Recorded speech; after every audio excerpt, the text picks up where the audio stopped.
दोस्तों नमस्कार। रोजगार भी प्रसन्न के यूट्यूब चैनल पर आप सभी का स्वागत है। प्यारे दोस्तों, जैसा कि आप सभी जान रहे हैं कि सीटेट से संबंधित सारी कक्षाएं आपको लगातार मिल रही हैं। इसी परिप्रेक्ष्य में आपकी तैयारी को और मजबूत करने के लिए हम एक एक प्रश्न को लेकर संजीदा हैं, एक एक प्रश्न को लेकर हम गंभीर हैं कि आपका एक भी प्रश्न छूटने ना पाए।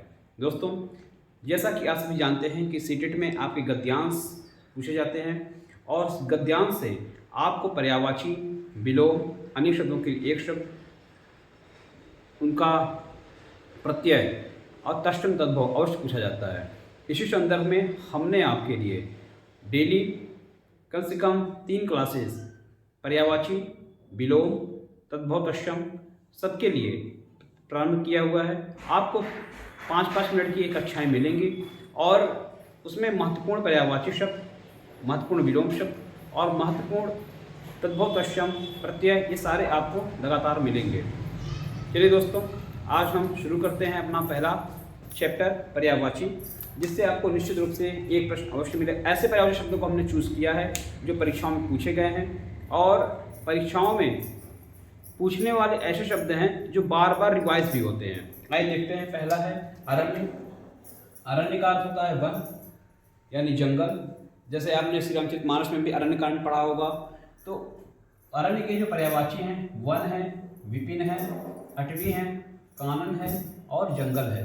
यानी ये सारे ब्रांडेड पर्यायवाची शब्द हैं। ब्रांडेड पर्यायवाची शब्द ऐसे होते हैं जो आपको नंबर का अंतर पैदा करते हैं।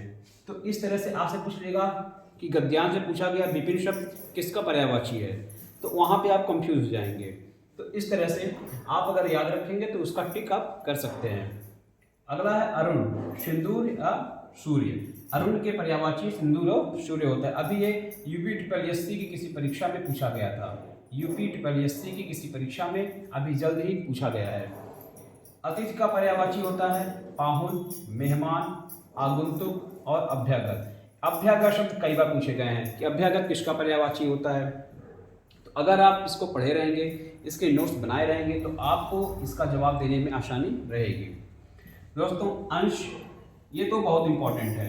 अंश का पर्यायवाची भाग, हिस्सा, भंग और अवयव, ये सभी अंश के पर्यायवाची हैं। भंग बहुत इंपॉर्टेंट है, अवयव बहुत इंपॉर्टेंट है। अनाज, अनाज के पर्यायवाची हैं अन्न, गल्ला, धान्य और शस्य। ये सभी अनाज के पर्यायवाची शब्द कहे जाते हैं, पर्यायवाची शब्द होते हैं। अचल, यहाँ पे आप देखेंगे अचल का मतलब यहाँ पर्वत है, पर्वत। अब पर्वत का यहाँ पे कहीं भी नाम आप नहीं लिख रहे हैं, लेकिन ये आपसे पूछ सकता है कि पर्वत का या अचल का दिया हुआ शब्द कौन सा पर्यायवाची है। तो गिरि, शैल, नग, महिधर, आद्रि, ये सारे अचल के पर्यायवाची हैं, यानी कि पर्वत के पर्यायवाची हैं। अगला है अनेक।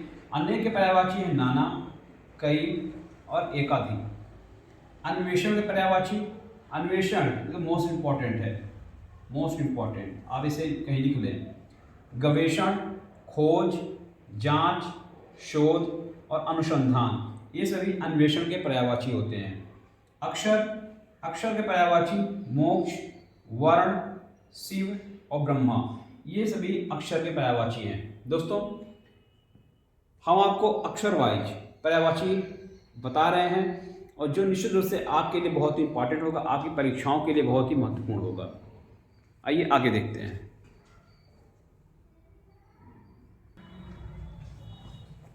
आइए दोस्तों आगे देखते हैं। आगे है अधर। अधर का जो पर्यायवाची हैं ओष्ठ, ओट, रदच्छद और रथपुट। दोस्तों, हम ऐसे पर्यायवाची शब्दों का आपको अध्ययन करा रहे हैं कि जो पर्यायवाची शब्द आपको अक्सर परीक्षाओं में मिलते हैं। हम उन पर्यायवाची शब्दों का जरा सा भी आपको अध्ययन नहीं कराएंगे कि जो पर्यायवाची शब्द आपकी जुबान पर चढ़ जाते हैं। जैसे आकाश के पर्यायवाची शब्द हुए, अग्नि के पर्यायवाची शब्द हुए, ऐसे ही अन्य शब्द हैं जिसके पर्यायवाची आपकी जुबान पर हमेशा रहते हैं, लेकिन कुछ शब्द ऐसे हैं जिनके पर्यायवाची आपको नहीं मिलते हैं। इसलिए आप कॉपी पेन लेकर इन पर्यायवाची शब्दों का अवश्य लिख लें। ये पर्यायवाची शब्द आपकी परीक्षाओं के लिए बहुत ही महत्वपूर्ण है, यकीन मानिए बहुत ही महत्वपूर्ण है। 1 नंबर के भले ही आएंगे, लेकिन 1 नंबर ही बड़ा अंतर पैदा करेगा। आपके सिलेक्शन से लेकर आपके पासिंग मार्क तक 1 नंबर की बड़ी महती योगदान होती है। तो आप इन पर्यायवाची शब्दों को अवश्य नोट करते चलें और कॉपी के साथ लिखते चले जाएं, कॉपी में बनाते चले जाएं। अगला है अर्जुन। अर्जुन के पर्यायवाची आपने पढ़े होंगे पार्थ। तो हम आप पार्थ, श्री कृष्ण भगवान उनको कहते थे पार्थ, लेकिन हमने पार्थ को नहीं लिखा है, हमने लिखा है धनंजय, पृथापुत्र, फाल्गुन, महाबाहु, क्योंकि ये शब्द आपसे पूछे जाते हैं। कौनते, यही पर्यायवाची शब्द है अर्जुन के। तो आप इन पर्यायवाची शब्दों को याद करें जो टफ हैं, जिनके शब्द आपको मिलते नहीं हैं, उन पर्यायवाची शब्दों को आप कंठस्थ करें। अनार तो बहुत ही इम्पॉर्टेंट है, बार बार पूछा जाता है। दाढ़ी, शुकप्रिय मतलब शुग्गों को प्रिय, तोतों को प्रिय। रामबीज, ये अनार के पर्यायवाची हैं। अधिकार, कभी कभी गद्यांश जो लंबे होते हैं उसमें पूछे जाते हैं स्वत्व, प्रभुत्व, स्वामित्व, आधिपत्य, हक, ये अधिकार के पर्यायवाची शब्द हैं। अचेत का संज्ञाहीन, चेतनाहीन, मूर्छित और बेहोश, ये अचेत के पर्यायवाची शब्द हैं। अंक का, जैसे आपने अंक, तो इसका सर्ग है, संख्या है, गोद है, हृदय है, नाटक का एक भाग, इसे भी अंक ही कहते हैं। जिसे कहते हैं 5वें अंक में, 6ठे अंक में, 7वें अंक में, तो वो नाटक का ही भाग होता है। जहाँ पे अंक प्रयोग होगा वो नाटक का भाग होगा। अंक का पर्यायवाची कलेवर, तन, अवयव, वायु, देह, काया और शरीर, ये अंग के पर्यायवाची शब्द हैं। अचला का पर्यायवाची पृथ्वी, छिद्र, धरा, वसुंधरा, वसुधा, धरती। दोस्तों, हम डेली आपको इस तरह से पर्यायवाची शब्द डेली आपके 5 से 7 मिनट 10 मिनट के वीडियो में आपको देते रहेंगे और आपको कुछ नहीं करना है, केवल उस वीडियो को पढ़ लेना, उस वीडियो को सुन लेना है और याद कर लेना है। इसी तरह से विलोम शब्द और प्रत्यय, तद्भवतश्यम, इन सारे शब्दों को हम आपके लिए रिवीजन करवाते रहेंगे और इसी तरह से 10-10 मिनट का, 7-7 मिनट का वीडियो आपको देते रहेंगे ताकि आपका रिवीजन होता रहे और आप परीक्षाओं के लिए तैयार हो सकें। धन्यवाद।